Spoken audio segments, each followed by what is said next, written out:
جب سکون کی کمی محسوس کرو تو اللہ کے آگے توبہ کر لو، کیونکہ یہ ہمارے گناہ ہی تو ہیں جو ہمیں بے چین رکھتے ہیں۔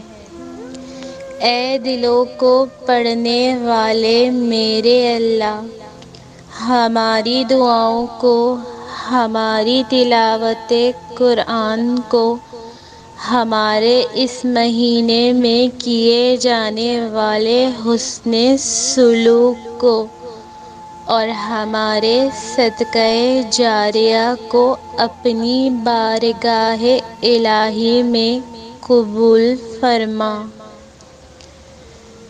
جو نصیب میں نہ ہو اسے تڑپتی دعائیں مقدر میں لے آتی ہیں۔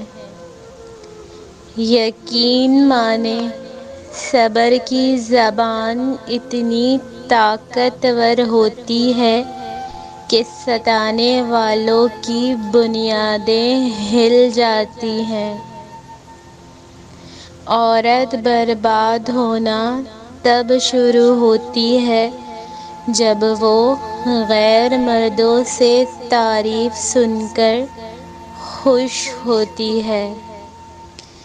قرآن پاک بار بار کہتا ہے، نا امید نہ ہو، کمزور نہ پڑو، غمگین نہ ہو، بے شک اللہ ہر چیز پر قادر ہے۔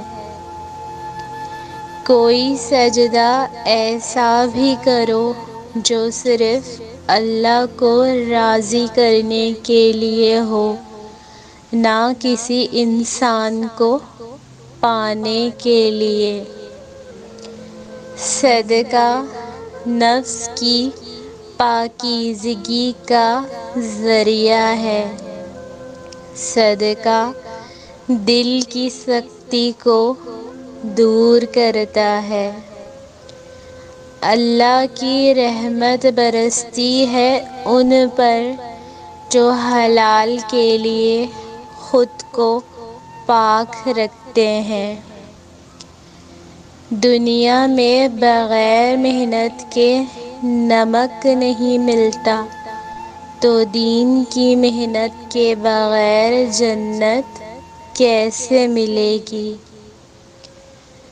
دنیا کی نظر سے دیکھو گے تو ناممکن ہی لگے گا۔ تم اپنی چاہتوں کو اللہ کی نظر سے کیوں نہیں دیکھتے؟ بے شک اللہ ہر چیز پر قادر ہے۔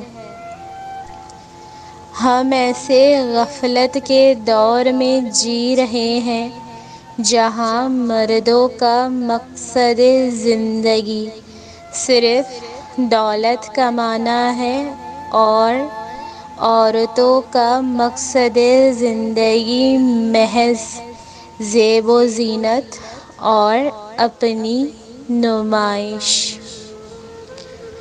تمہاری خوش نصیبی تو اس میں ہے کہ اللہ پاک نے تحفے میں تمہیں سجدوں میں رونا عطا کر دیا۔ جب کوئی ٹوٹ کر تڑپ کر اسے پکارتا ہے تو وہ اس کی دعائیں قبول کرتا ہے۔ مزید اچھی ویڈیوز کے لیے چینل کو سبسکرائب کریں اور ویڈیو کو لائک، شیئر اور کمنٹ ضرور کریں۔ شکریہ۔